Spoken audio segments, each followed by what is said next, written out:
स्मृते सकलकल्याणभाजनं यत्र जायते पुरुषस्तमजं नित्यं व्रजामि शरणं हरिं यः शिवो नामरूपाभ्यां या देवी सर्वमङ्गला तयोः संस्मरणात् पुंसां सर्वतो जयमङ्गलम् नारायणं नमस्कृत्य नरं चैव नरोत्तमं देवीं सरस्वतीं व्यासं ततो जयमुदीरयेत् सृष्टौ या सर्गरूपा जगदवनविधौ पालनीया च रौद्री संहारे चापि यस्या जगदिदमखिलं क्रीडितं या पराख्या पश्यन्ती मध्यमाथो तदनु भगवती वैखरी वर्णरूपा सास्मद्वाचं प्रसन्ना विधिहरिगिरिशा आराधिता अलङ्करोतु मातर्मे मधुकैडभग्निमविषप्राणापहारोद्यमे हेलानिर्मितधूम्रलोचनवधे हे चण्डमुण्डार्दिनी निःशेषीकृतरक्तबीजतनुजे नित्ये निशुम्भापहे शुम्भध्वंसिनि संहराशु दुरितं दुर्गे नमस्तेऽम्बिके सर्वचैतन्यरूपां ताम् आद्यां विद्यां च धीमहि बुद्धिं या नः प्रचोदयात् सदाशिवसमारम्भां शङ्कराचार्यमध्यमाम् अस्मदाचार्यपर्यन्तां वन्दे गुरुपरम्परां भक्तवात्सल्यजलधेः परमानन्दरूपिणः अस्मदाचार्यराजस्य प्रपन्नोऽस्मि पदाम्बुजम् त्र्यम्बकपुराधीशं गणाधिपसमन्वितं गजारूढमहं वन्दे शास्तारं कुलदैवतं बुद्धिर्बलं यशोधैर्यं निर्भयत्वमरोगता अजाड्यं वाक्पटुत्वं च हनुमत्स्मरणात् भवेत्। ओम श्री परदेवतायै नमः, पराशक्ति नमः, सद्गुरुचरणारविन्दाभ्यां नमः, वाग्देव्यै नमः, ओम हनुमते नमः, श्रीहरये नमः। त्वदन्यः पाणिभ्याम् अभयवरदो दैवतगणः त्वमेका नैवासी प्रकटितवराभीत्यभिनया भयात्रातुं दातुं फलमपि स वाञ्छाशमधिकं शरण्ये लोकानां तव हि शरणावेव निपुणौ। सर्वजगन्मातावाன பராசக்தியினுடைய மகிமைகளை சொல்லக்கூடிய தேவி பாகவதத்தில் அம்பாளுடைய பீஜாட்சரங்களை மூணா பிரித்து அந்த அக்ஷரங்களை ஏகதேச மாத்திரமாக ஏக அக்ஷரமாக ஜபம் பண்ணி அனுகிரகத்தை அடைஞ்சவர்களுடைய சரித்திரத்தையும் சொல்லி மதுகைடப வதம் சொல்லப்பட்டது, மகிஷாசுர வதம், சும்பனி சும்ப வதம். இதுதான் மூணு தேவியினுடைய அவதாரம்ங்கிறது. மூணு தேவியுமே மகாகாளி, மகாலட்சுமி, மகாசரஸ்வதி அப்படின்னு நாம் பிரித்து சொன்னாலும் மூணுமே ஒரே ஸ்வரூபந்தான். தேவி மகாத்மியத்தையும் கவனித்தோம்னா இந்த மூணு சரித்திரம்தான் சுருக்கமாக இருக்கும். மார்க்கண்டேய புராணத்தில் அது சொல்லப்பட்டிருக்கு. இது தேவி பாகவதம் அப்படின்னே தனியாக சொல்கிறா. பகவான் அம்பாளுடைய பராசக்தியினுடைய மகிமையை பாகவதம் அப்படிங்கிறதுனால புராணம் பஞ்சலக்ஷணம் அப்படின்னு சில நியமங்கள் உண்டு புராணத்துக்கு. சர்க்கம், விசர்க்கம்,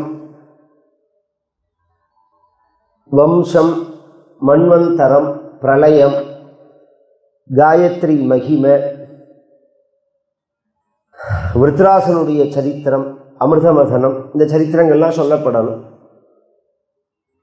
சில புராணங்களில் பார்த்தேன்னா அதெல்லாம் இருக்கும். அதனால தான் அந்த பாகவதத்தில் சில இடங்களில் அதை சொல்லிட்டு போவர். கதைக்கு நேரு சம்பந்தம் இல்லைன்னாலும் ஷஷ்டஸ்கந்தத்தில் பார்த்தோம்னா அந்த சரித்திரங்கள்லாம் வரும். இதில் இந்த தேவி பாகவதத்தில் இதை கேட்டது ஜனமேஜயனாக இருக்கிறதுனால அவனுடைய வம்சத்தை அனுசரித்து திருப்பி திருப்பி அந்த சரித்திரங்கள் பல தடவை சொல்லப்பட்டது. பரீட்சித் சக்கரவர்த்தி எப்படி சாபத்தை அடைஞ்சான், சந்தனு எப்படி உற்பத்தியானார், வியாசர் எப்படி பிறந்தார், பீஷ்மருடைய பிரதிஜை என்ன, வியாசரால இந்த பரத வம்சம் திரும்பி எப்படி உற்பத்தி ஆச்சு, சுகாச்சாரியாளுடைய சரித்திரம் என்ன, இந்த சரித்திரங்களுக்கு மத்தியிலேயே அதன் பிறகு சத்யவிரதனுடைய சரித்திரம் சொன்னேன், சுதர்சன சரித்திரம் சொன்னோம். திரும்பி நவராத்திரியினுடைய மகிமையை சொல்றார். நவராத்திரே து சம்பிராப்தே கிம் கர்த்தவியம் த்விஜோத்தமா விதானம் விதிவத் ப்ரூஹி சரத்காலே விசேஷதः.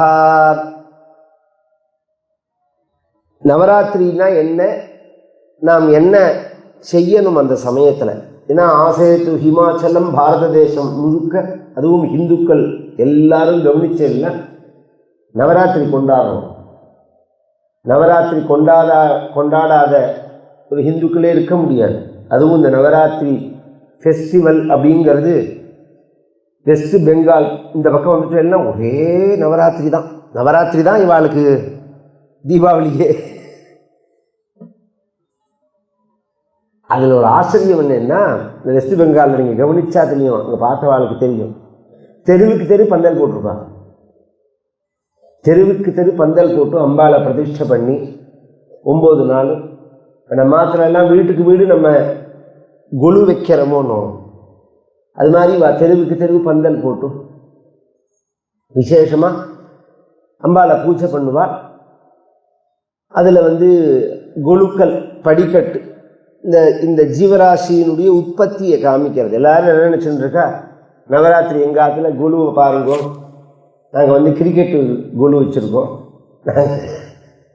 நாங்கள் சமையல் பண்ணுற கொலு வச்சுருக்கோம், நாங்கள் சாப்பிட்ற கொலு வச்சுருக்கோம். இதுக்காக கொலுங்கிறது அது இல்லை. கீழே புல் பூண்டுலேருந்து ஆரம்பித்து மேலே பார்த்தோம்னா ஜெகதம்பிகையாக இருக்கணும்.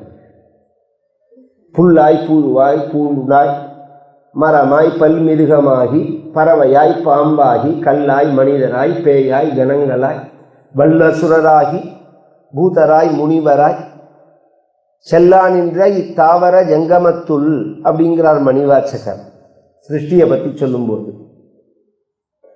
அசையாததாக இருக்குது, அப்புறம் அசையாததாக இருக்குது, அதுலேயும் திரியங்யோனியாக இருக்குது, புழு பூச்சியாக இருக்குது, அதுக்கப்புறம் பறவையாக இருக்குது, அதுக்கப்புறம் பார்த்தீங்கன்னா மிருகமாக இருக்குது, 4 கால் மிருகமாக இருக்குது, அப்புறம் 2 காலாக இருந்தே மிருகமாக இருக்குது, அப்புறம் மனுஷத்தன்மை வருது, அதுக்கப்புறம் தெய்வத்தன்மை வருது, அதுக்கப்புறம் அம்பாளை சரணத்தை அடையறாள் அப்படிங்கிறது முழுக்க அப்படியே காமிக்கணும். அதனால் அந்த கொலு வைக்கிறதே நம்ம இஷ்டப்படியெல்லாம் வச்சிடக்கூடாது. மேல் படியில் பிரம்ம விஷ்ணு ருத்ரால் பராசக்தி தான், அம்பாள் தான் இருக்கணும். மேல் படி இருக்கு பாருங்க, அதில் அம்பாள் தான் இருக்கணும். பார்வதி பரமேஸ்வரால வைக்கலாம், மகாலட்சுமி விஷ்ணுவை வைக்கலாம், பிரம்மா சரஸ்வதியை வைக்கலாம். அதுக்கு அடுத்த படியெல்லாம் கவனிச்சேன்னா அம்பாளுடைய வியூகங்களை வைக்கலாம். காமாட்சி, மீனாட்சி, புவனேஸ்வரி அந்த மாதிரி வியூகங்களை வைக்கலாம். அதுக்கு அடுத்த படி அப்படின்னு வரத்து மத்ய கூர்ம வராகஸ்ச நாரசிம்மஸ்ச வாமனஹான்னு பகவானுடைய அவதாரங்களை வைக்கலாம். அப்புறம் ராமாவதாரம், கிருஷ்ணாவதார லீலைகளை வைக்கலாம். அதுக்கப்புறம் அப்படின்னு எடுத்துட்டோம்னா மகரிஷிகளோடது, காமதேனுவோடது, கல்பக விருட்சம், அந்த மாதிரி பக்த சரித்திரங்கள் அது மாதிரி வைக்கலாம். அதுக்கப்புறம் எடுத்துட்டேல் அப்படின்னு சொன்னால் மனுஷிய வாழ்க்கையில் நடக்கக்கூடிய கல்யாணம், கார்த்தி அந்த மாதிரிலாம் குழு வந்திருக்கு, அந்த மாதிரி வைக்கலாம். அப்புறம் இந்த இந்த வாழ்க்கையில் நாம் பிராமண க்ஷத்ரிய வைசிய சதுர்த்தர்களா செட்டியார் பொம்மை உள்பட உண்டு. கொலுவில் கவனிச்செல்லாம் இப்படிலாம் வச்சுட்டு அதுக்கப்புறம் மிருகங்கள் இருக்கும், அதுக்கப்புறம் பழங்கள் இருக்கும். கடைசியில் கீழே பார்த்தேன்னா பாலிகை தெளித்து இது பண்ணி வச்சுருப்பாங்க. இப்படி தான் வைக்கணும் சிஸ்டம். நம்ம சௌரியத்துக்கெல்லாம் வைக்கக்கூடாது. ஏன்னா அது ஒரு ஜீவனுடைய கதானுகதி.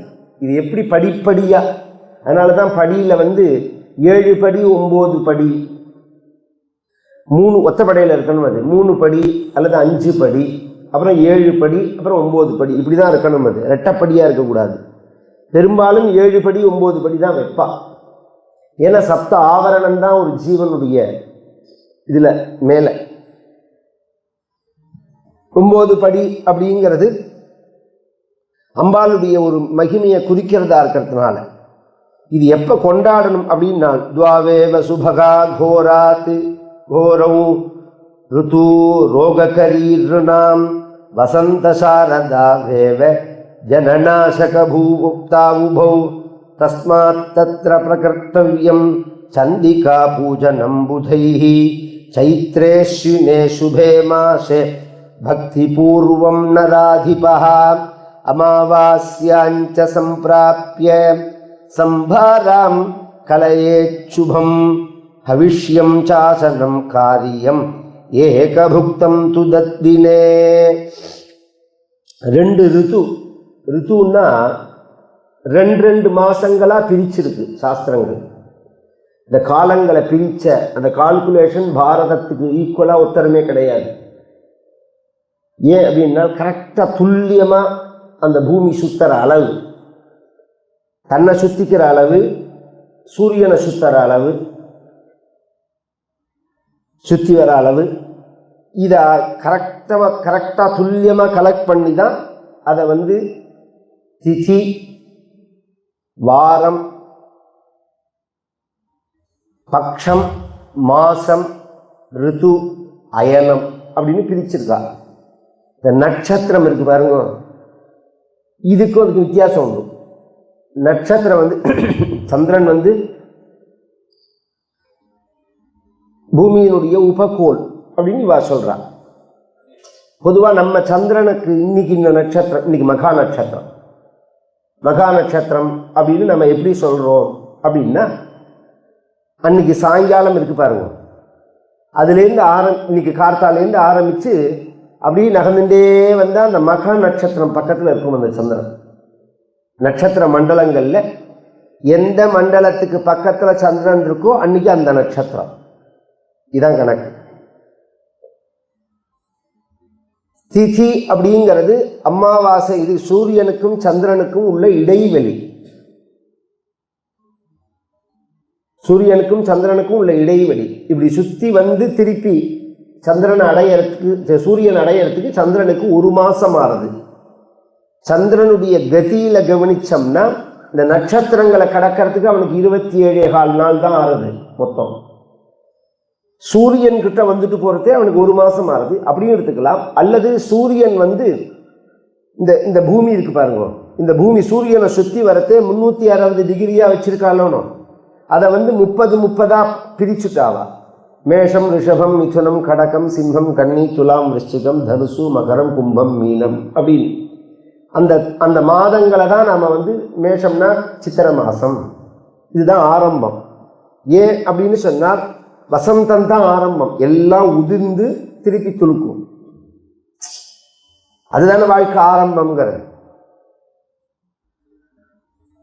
இதில் இந்த மாச பொறுப்பு தர்ப்பணம் 2ஆம் நாடு கூட சொன்னான். இந்த 96 தர்ப்பணம் பண்றது ஒரு வகை.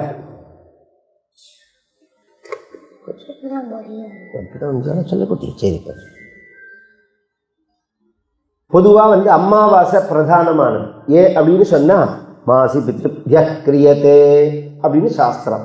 தஸ்மாதஹரஹர் மனுஷ்யா யுஜ்யந்தே அர்த்தமாசே தேவா யுஜ்யந்தே மாசி பித்ருப்ய கிரியதே.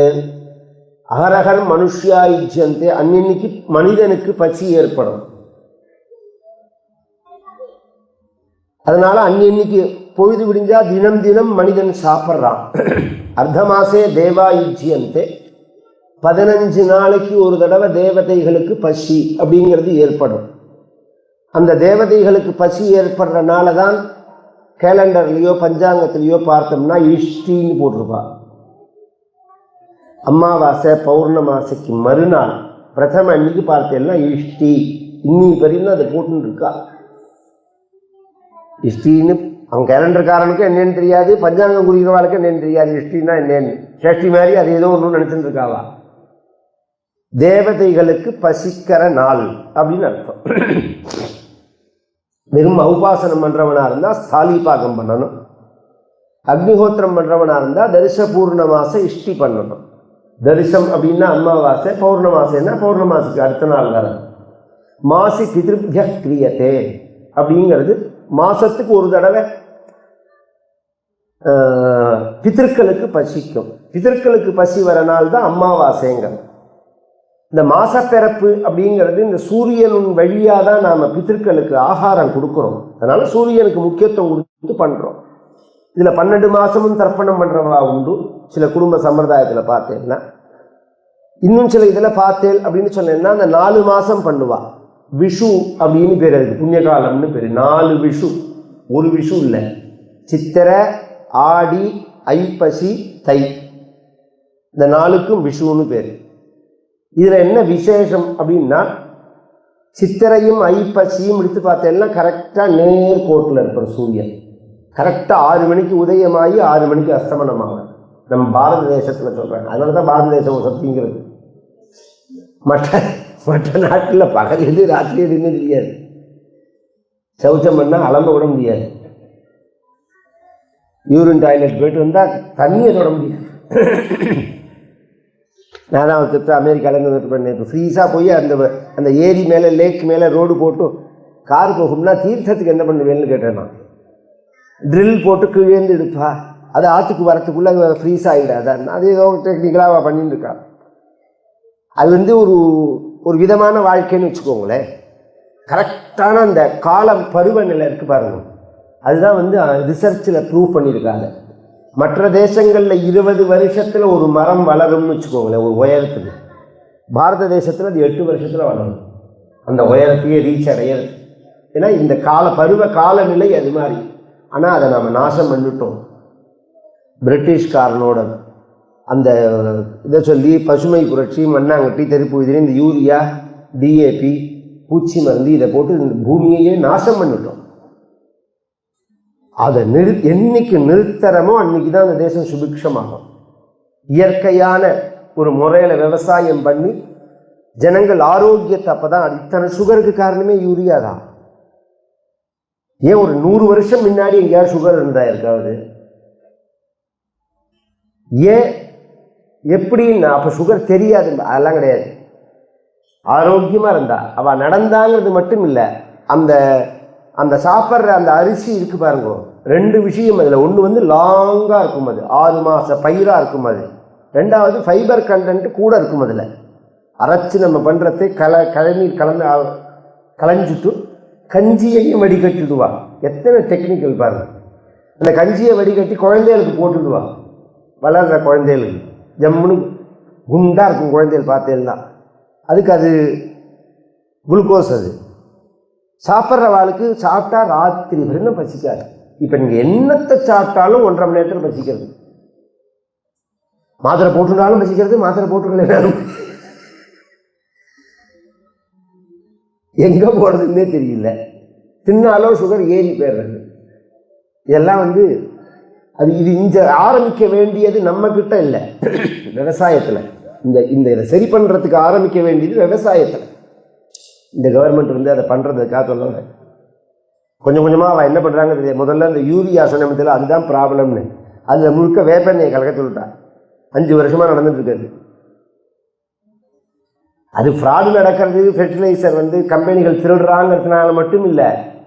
கொஞ்சமாக ஒரு காலத்தில் வேப்பந்தழையை வெட்டி தான் போடுவா வயலில். உழுது விட்டு வேப்பந்தழையெல்லாம் வெட்டி போட்டு அது நன்னா மக்கினத்துக்கு அப்புறம் மேலே நடவு பண்ணுவோம். அது ஒரு ஆரோக்கியமான இதுவாக இருக்கும். அது அந்த 6 இப்போ சொன்ன 6 மணிக்கு கரெக்டாக சூரிய உதயம், 6 மணிக்கு அஸ்தமனி, சித்திரையும் வைகாசி. இந்த ஆடி மாதத்தில் பார்த்தீங்கன்னா ஃபுல்லாக சவுத் சைடில் இருக்கும் சூரியன். தை மாதத்தில் பார்த்தீங்கன்னா ஃபுல்லாக, ஆடி மாதத்தில் பார்த்தீங்கன்னா ஃபுல்லாக நார்த் சைடு இருக்கும், தை மாதத்தில் பார்த்தீங்கன்னா ஃபுல்லாக சவுத் சைடில் இருக்கும் சூரியன். அந்த ரதம் வந்து தெற்கு திசையிலேருந்து வடக்கு திசையை நோக்கி திரும்புகிற நாள் தான் ரத சப்தமிங்கிறது. தை பிறந்த உடனே கூட இல்லை. இது அடிப்படை. இதெல்லாம் நாலெட் இதுக்கெல்லாம் வந்து எதுக்கு சொல்ல வரேன்னா, இதுக்கெல்லாம் கூட நம்ம காஞ்சி மடத்தில் குழந்தைகளுக்கு சொல்லிக் கொடுக்கணும்னு புஸ்தகம் போட்டிருக்காங்க. இந்த அடிப்படையாக பேசிக் நாலெட்ஜ் வேணும் அப்படின்னு 2 மாதமாக பிரிக்கப்பட்டிருக்கு. இந்த வருஷம் வந்து தட்சிணாயனம் உத்தராயணம்னு 2ஆக பிரிக்கப்பட்டிருக்கு. 6 மாதமாக. தட்சிணாயனம்ங்கிறது இரவு, உத்தராயணம்ங்கிறது பகல். தட்சிணாயனத்தில் விசேஷ காரியங்கள்லாம் பண்ணக்கூடாது. புனல் கல்யாணம் இத்தியாதி காரியங்கள்லாம் தட்சிணாயனத்தில் பண்ணக்கூடாது. உபாசன ஆரம்பங்கள்லாம் கிடையாது. ஸ்தாலி பாக்கம் பண்ண முடியாது. உபாசன ஆரம்பம் பண்ணினாலும் ஸ்தாலி பாக்கம்னு ஒன்றும் அதை ஆரம்பிக்க முடியாது. அது உத்தராயணத்தில் தான் ஆரம்பிச்சாகணும். அதனால் நாங்கள்லாம் இப்போ வைதிகாலெலாம் கவனிச்செல்லாம் உத்தராயணத்தில் தான் கல்யாணம் பண்ணுவாங்க. இப்போ வைதிகாலும் மாறிப்பட்டா, தட்சிணாயனத்துக்கு வந்துட்டா நாள் கிடைக்க மாட்டேங்கிறது, மண்டபம் கிடைக்க மாட்டேங்கிறது, எல்லாத்துக்கும் மேலே பொண்ணு சரின்னு உடனே கல்யாணத்தை வச்சுன்றா. ஒரு 10 நாள் டைம் கொடுத்தா அப்புறம் மாட்டேன்னு விட்டா என்ன பண்ணுறது? வைதிகாலுக்குன்னே இல்லை, இயற்கையாகவே இந்த லாங்காக தள்ளி போடுற வேலையெல்லாம் வச்சுக்க கூடாது கல்யாணத்தை. அதில் 2 பிரச்சனை. இந்த பொண்ணையும் பையனையும் பேச விட்டாலே பிரச்சனை. அதுவே சண்டையில் வந்து முடிஞ்சு போயிடுறது. அதீதமாக போன பேசி அப்பா அம்மாவால் சொல்ல முடியாத நிலையில் ஆயிடுறது. ஒரே குழந்தை சுதந்திரமாக இருக்குது, சம்பாதிக்கிறது, எல்லாத்துக்கும் மேலே நன்னா படிச்சிருக்கோம், நமக்கு நன்னா தெரியும்னு நினைக்கிறது. முதல்ல வாழ்க்கையில் உள்ள ப்ராப்ளங்களை ஃபேஸ் பண்ணுற அளவுக்கு மனசில் ஸ்ட்ரென்த் இல்லை. அதுதான் அடிப்படை வீக்கானது. எல்லாம் தாண்டி போகிறது தானே வாழ்க்கை. பொழுது விடிஞ்சால் யாருக்கு தான் பிரச்சனை இல்லை. நம்ம அம்மா பாட்டிலாம் பார்க்காத பிரச்சனையா வாழ்க்கையில்? இவ்வளோ கல் மாதிரி இருப்பாங்க. எவ்வளோ குடும்பத்தில் எவ்வளோ மாமியார் பிரச்சனை, மாமனார் பிரச்சனை, அதெல்லாம் அக்கிரமம் நடந்திருக்கு. அது ஒரு பக்கம். நாத்தனார் பிரச்சனை, ஆத்துக்கார் பிரச்சனை, இதெல்லாம் தாண்டி மகா சாத்விகளா இல்லையா? இந்த குழந்தைகளெல்லாம் எவ்வளோ உயர்வாக வளர்த்து இன்றைக்கும் அந்த ஒரு 1-2 ஜென்ரேஷன் முன்னாடி அப்பா அம்மாவை நினச்சி பார்க்குறவாளுக்கு நான் சொல்கிறது புரியும். நம்ம அப்பா அம்மாவோட இது எப்படிங்கிறது, அம்மா அதுவும் அம்மா பிரத்யேகமாக. இப்போ அதெல்லாம் கிடையாது.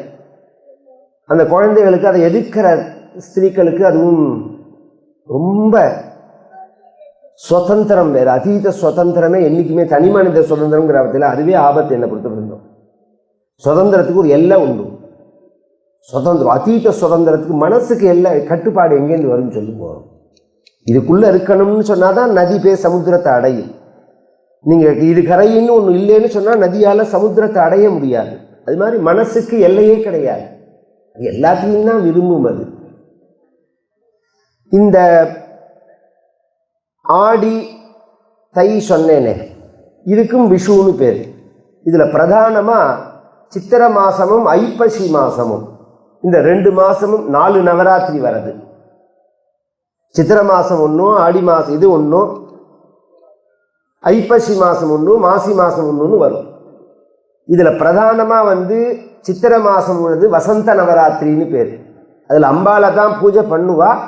அம்பாளுடைய ஸ்வரூபமாக இருக்கிறதுனால ராமரை பூஜை பண்ணுறோம் நாம். ராமநவமி அதை அனுசரித்து தான் வருது. அது அமாவாசைக்கு அப்புறம் வர்றதே அது வசந்த நவராத்திரின்னு பேர். ராமர் வேற இல்லை, அம்பாள் வேற இல்லை அப்படிங்கிறது இந்த தேதி. இந்த சௌந்தர்யலஹரிக்கு தேதி சுப்பிரமணிய சாஸ்திரின்னு ஒருத்தர் எழுதியிருக்கார் வியாக்கியானம். அந்த புஸ்தகம் பிராச்சீனம், இப்போ புதுசாக போட்டிருக்காளா அப்படின்னு தெரியல எனக்கு. ராஜா அண்ணாமலை போகிறதுல அபிராமபுரத்தில் சங்கர குருகுலம்னு இருக்கும். அங்கே கேட்டேன்னா அங்கே கொடுப்பாவா. அங்கே இருந்தால் அங்கே என்ன சுப்பிரமணிய சாஸ்திரியோட தான் அது, அவர் அங்கே தான் உபன்யாசம் பண்ணியிருந்தார். அந்த புஸ்தகத்தை அபாரமாக இருக்கும். இப்போ நான் அதுதான் வச்சுருக்கேன். அசாத்தியமாக இருக்கும் வியாக்கியானம் சௌந்தர்யலஹரிக்கு. அம்பாலும் ராமபிரானும் ஒரே ஸ்வரூபம். அதனால தான் பல ரூபத்தில் அதை நிரூபணம் பண்ணியிருக்காங்க.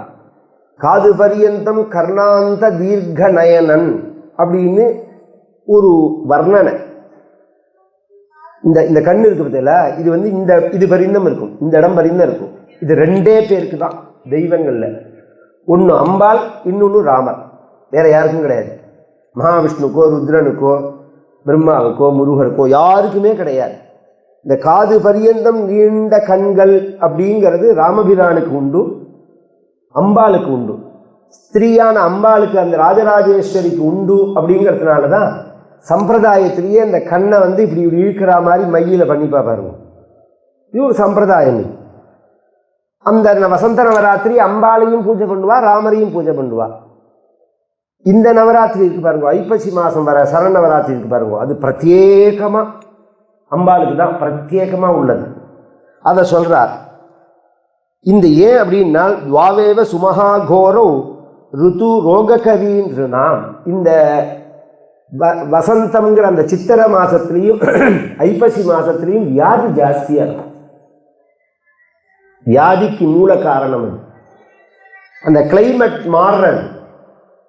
மாறுறதுனால அந்த பாக்டீரியா வைரஸ் எல்லாம் சொல்றேன் பாருங்க, இதனுடைய பெருக்கம் ஜாஸ்தியா இருக்கும். இந்த சமயத்துல நாம் எப்படி இருக்கணும், அம்பாளை பூஜை பண்ணணும் அப்படிங்கிறத இதை காமிக்கிறது. அதுவும் பார்த்தீங்கன்னா ஐப்பசி மாசங்கள்லாம் ஒரே டாக்டரோட கிளினிக்லாம் வழியும். மழை பெஞ்சு முடிஞ்ச உடனே பார்த்தேன்னா டாக்டரை 12 மணி 1 மணி ராத்திரி கல்லா கட்டி முடிக்கிறது, அவ்வளோ கூட்டமாக இருக்கும். ஏன்னா அந்த மாதிரி எங்கே பாரு ஜுரம், எங்கே பாரு இது. இப்போ இந்த கொரோனா வந்தப்புறம் 365 நாள் அப்படியே இருக்கு. தஸ்மாத் தத்ர பிரகர்த்தவ்யம் சந்திகா பூஜனம். சாதாரணமாக ஜலதோஷம் வந்தால் வெந்நீரை குடிப்போம், ஒரு இதை கஷாயத்தை வச்சு குடிப்பா, இல்லைன்னா 2 நாள் பேசாமல் இருந்தாலே சரியாக போயிடும். இந்த கொரோனா வந்ததுக்கு அப்புறம் எல்லாருக்குமே அந்த பயமாக போயிடுது, இது கொரோனாவாக இருக்குமோன்னு டாக்டர்கிட்ட போகிற மாதிரி. அமாவாசையில் ஆரம்பிக்கணும் அந்த விரதத்தை. அன்னைக்கு சம்பிராப்பிய சம்பாரம் கலையே சுபம். எல்லா விதமான பூஜா திரவியங்களையும் சேகரித்து வச்சுக்கணும். அவிஷ்யஞ்ச அசனம் காரியம் ஏகபுக்தம் து மத்தத்தினே. அன்னைக்கு ஒருவேளை மட்டும் சாப்பிடணும். இப்போ நான் சொல்றதெல்லாம் ஆச்சரியமாக ஃபாலோ பண்ணுறா குஜராத்திகள்.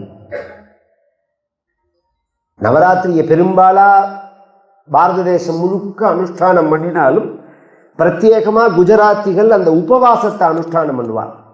இந்த 9 நாள் உபவாசம் இருக்கு பற்றியில அதை ஃபாலோ பண்ணுவார்.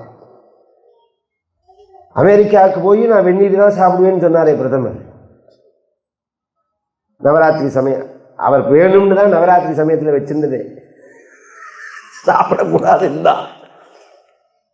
ஒரு நாள் சொல்லுவாள, இப்போ எத்தனை பேருக்கு எத்தனை விதமான பழக்கம், பிஸ்னஸ் சார், தொழில் சார், எங்களால் அதை மாற்றிக்க முடியல. 10 பேரோட பழகிறதே ஒரு பிஸ்னஸ் கிடைக்கணும்னா இப்படி இருந்தால் தான் கிடைக்கிறதுன்னு நமக்கு சாக்கு சொல்கிறான்.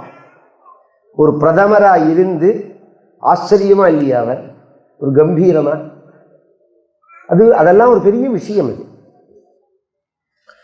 ஸ்வஸ்தி வாசனகம் காரியம் தேவமந்திர விதானதா வேத்யாம் சிம்ஹாசனம் ஸ்தாப்ய ஷௌமவஸ்திர சமன்விதம் அஷ்டாதச புஜாவாபி பிரதிஷ்டாப்ய சனாதனி அசதி அர்ச்சிபாவே ததா யந்திர நவார்ண மந்திர சம்யுதம் ஸ்தாபயேத் பீட பூஜார்த்தம் கலசம் தத்ர பார்ஸ்வதः பஞ்சபல்லவ சம்யுக்தம் தேவமந்திரைः சுசம்ஸ்கிருதம் நியமம் பிரதமம் கிருத்வா பశ్చాத் பூஜாம் சமாச்சரேத். 26வது அத்தியாயம்.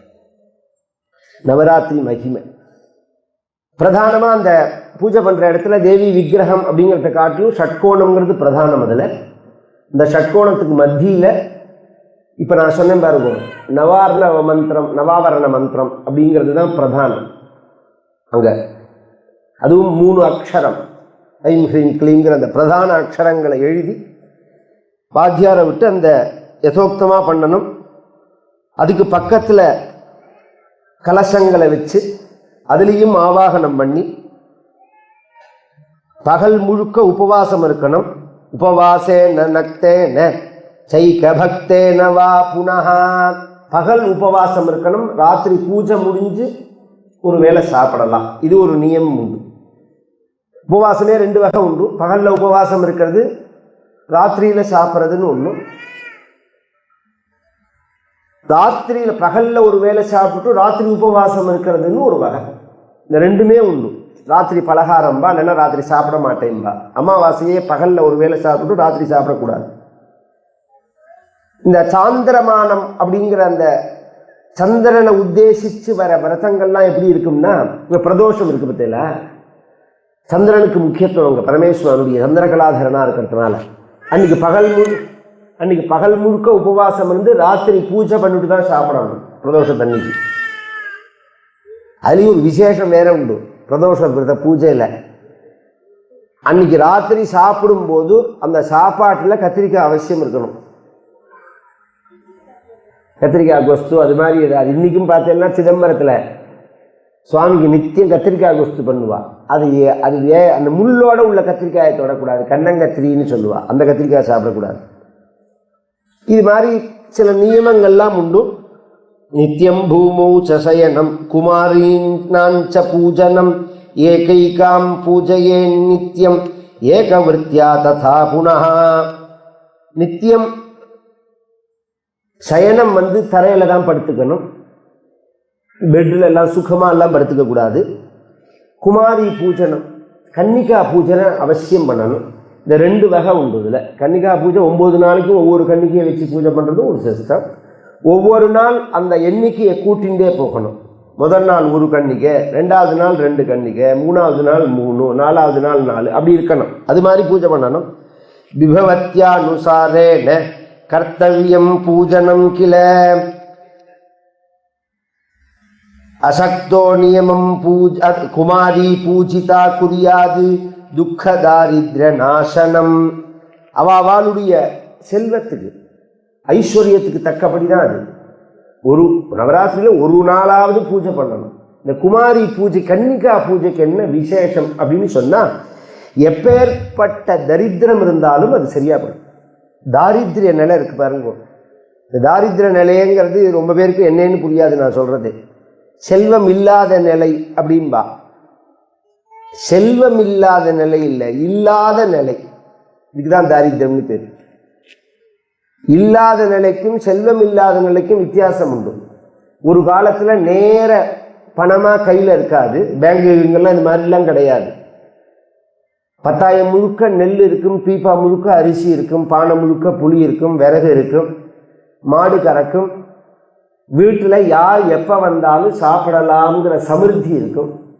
கிராமங்கள்லேயே ரொம்ப வயசான வாழ்க்கை நான் சொல்கிறது தெரியும். இந்த மழை பெய்யுறது பாருங்க, இந்த ஐப்பசி மாதம், புரட்டாசி ஐப்பசி தான் நம்ம தமிழ்நாட்டில் மழை. ஒரு வாரம் பெய்யும். இந்தியில் ஒரு வாரம் 10 நாள் பெய்யும்.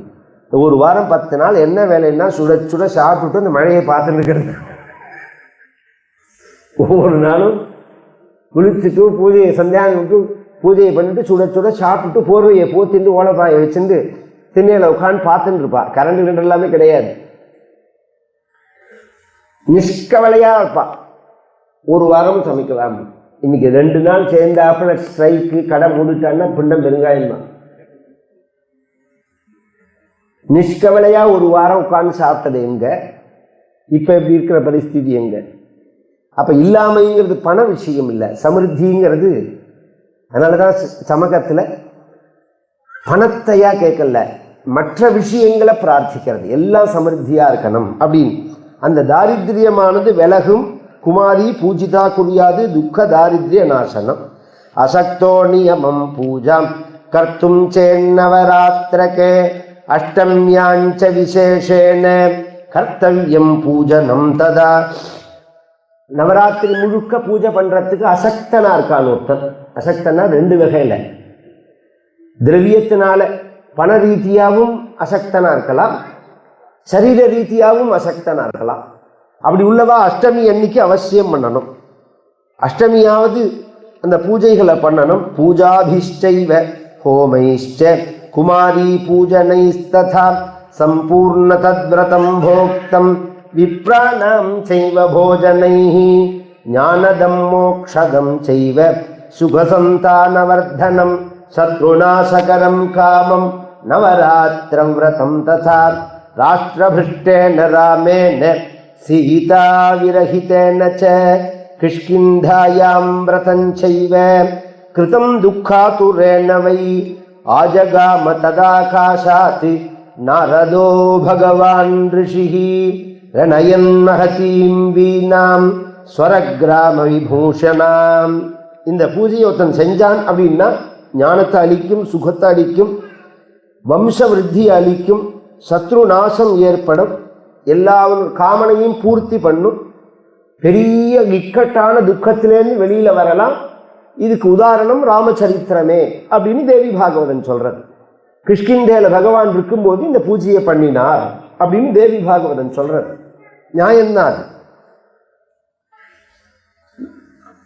கிஷ்கிந்தேல இருக்கும்போது எப்ப பூஜை பண்ணினார் இவர்? இந்த விஷ்ணு சிவன்கிற சண்டை பிரசித்தமா இருக்கிறது தமிழ்நாட்டில் தான். அந்த தமிழ்நாட்டை தாண்டி நீங்க வந்துட்டேன்னு வச்சுக்கோங்களேன், ஓரளவு எல்லாரும் அதே ஒரு மாதிரி சமமான பக்தியோட இருப்பா. வால்மீகி ராமாயணத்தையும் பார்க்கலாம், துளசிதாசர் ராமாயணத்தையும் பார்க்கலாம். அந்த சமத்துவத்தை வால்மீகி ராமாயணத்திலையும் பார்க்கலாம். நீங்க துளசிதாசர் ராமாயணம் அவர் எந்த இடத்துக்கு ஆச்சரியமா சொல்றார். முருகனை பத்தி வர்ணனையோ, பரமேஸ்வரனை பத்தி வர்ணனையோ, பரமேஸ்வரனுடைய மகிமைகளோ வால்மீகி ராமாயணத்துல மனசாட்சியோட சொல்றவாளா இருந்தா தாண்டி போக முடியாது. அதை சொல்லாம அண்ணன்ட போக முடியாது. அவ என்ன நினைக்கிறான்னா, விஷ்ணு பரத்துவம்ங்கிற பேர்ல சிவன் இந்த பண்றா, சிவத்வேஷம் பண்றா. அங்க அங்க அப்படி இல்லை விஷயம். ஐகாக்கிரியம் ஒரு பக்தியை 5 வகையா சொன்னார் ஆதிசங்கர பகவத் பாதால் சிவானந்த லஹரியில.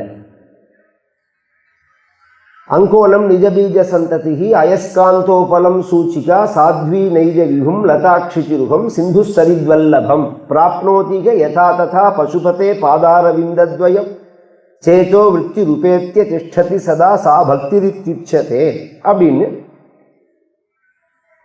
அங்கோலம்னு ஒரு மரம், அந்த மரத்தோட விதை கீழே விழுந்த உடனே அந்த தாய் மரத்துல ஒட்டிக்கும். அந்த பழம் மேலேந்து விழுந்த உடனே அதுல உள்ள சீடு இருக்கு பாருங்க, அது அப்படியே மரத்துல ஒட்டிடும் தானாவே. இது ஒரு வகை. ஊசியும் மேகனட்டும், மேகனட்டை வச்சு அசைச்சா ஊசி அழைய. இன்னைக்கு அந்த திசை காட்டுற கருவி இருக்கு பாருங்க, இப்படி நகர்த்தினா எந்த பக்கம் இருந்தாலும் அது நார்த்தையே காமிக்கிறது பாருங்க. உங்க காந்தம் இருக்கிறதுனால தானே, மேக்னெட் பவர் இருக்கிறதுனால தானே. சாத்வி நைஜ விபு, கணவன் மனைவி தம்பதிகளுக்குள்ள உள்ள அன்பு. லதாட்சிதி ருகம், ஒரு கொம்பு கொடியை சுத்திக்கிறது. சிந்து சரித்வல்லபம் அப்படின்னு. இதுல அங்கோலம் நிஜ பீஜம்ங்கிறது வாத்சல்ய பக்தி. அயஸ்காந்தோபலம் அப்படிங்கிறது சக்கிய பக்தி. சாத்வி நைஜ விபும் அப்படிங்கிறது மதுர பக்தி. லதாட்சிதி ரூகம் அப்படிங்கிறது தாச பக்தி. 5வதா ஒரு பக்தியை காமிக்கிறாள் ஆச்சாரியா, சிந்து சரித்வல்லபம் அப்படின்னு ஞானிகளுடைய பக்தியை. சகுணம், பொதுவாகவே பக்தின்னா சகுணம் தான். துவைத பாவம் இல்லாம பக்தி கிடையாது. பகவான் நான் அப்படிங்கிற அந்த துவைத பாவம் தான் பக்திக்கு காரணமே. இப்ப நான் சொன்னேன்னு இதுல எல்லாத்துலயுமே துவைத பாவம் உண்டு. மரம் விதை தனியா இருக்கு, ஊசி காந்தம் தனியா இருக்கு, கணவன் மனைவி தனியா இருக்கா, கொடி கொம்பு தனியா இருக்கு. இந்த நதி சமுத்திரத்துல சேர்ந்தப்புறம் தனியா இருக்கும். அது சேர்ற பரியந்தம் தான் நதி தனி சமுத்திரம் தனி அப்படிங்கிறது. அதுக்கு அதெல்லாம் ரொம்ப, அதுக்கு இந்த ஸ்லோகத்துக்கு ஒரு நாள் உபன்யாசம் பண்ணணும். உயர்ந்த பக்தி அதுதான், சாந்த பக்தின்னு பேர் அதுக்கு. இந்த நதி கிளம்புறதே எங்கேருந்து கிளம்புறது? எங்கேயோ மலையிலேருந்து கிளம்புறது, மழை பெஞ்சு தண்ணி கிளம்புறது. அது சமுத்திரத்தை நோக்கி ஓடி வரத்தே எத்தனை தடைகள் அதற்கு. இயற்கையா உள்ள தடைகள் எத்தனை, செயற்கையா உள்ள தடைகள் எத்தனை. அங்கங்க டேமை கட்டி அதை போக விடாம தடுத்து எத்தனை பண்றோம். நான் இத்தனையும் தாண்டி உடைச்சிருந்து சமுத்திரத்துக்கு போயிடுறது. ஏன்னா அதனுடைய உற்பத்தி ஸ்தானம் சமுத்திரத்திலேருந்து தான் அந்த ஜலம் கிளம்பினது. திரும்பி சமுத்திரத்தை போய் அடையணும் அப்படிங்கிற அந்த அந்த அந்த குறிக்கோள்ல அது தவறதே இல்லை. போய் 2 கலந்துடுறது அந்த நதி. அது மாதிரி நம்மளுடைய ஆனந்தா தேவ கல் விமானி பூதானி ஜாயந்தே ஆனந்த நஜாதா நிஜீவந்தி ஆனந்தம் பிரயந்த விஷம் விசந்தீதி. வேதம் சொல்றது. நாம எங்கேருந்து கிளம்பினோம்? ஆனந்த வடிவமான பரமாத்ம ஸ்வரூபத்தினுடைய அம்சம் நாம. அப்படிங்கிறது அந்த பரமாத்மாவை அடையறதுக்கு எத்தனை தடைகள் இருந்தாலும் அதை தகர்த்துண்டு பரமாத்மாவோட இரண்டரை கலக்கணும். இதுக்கு சாந்த பக்தின்னு பேர். இதுல நான் இப்ப சொல்ல வந்த விஷயம் அப்படிங்கிறது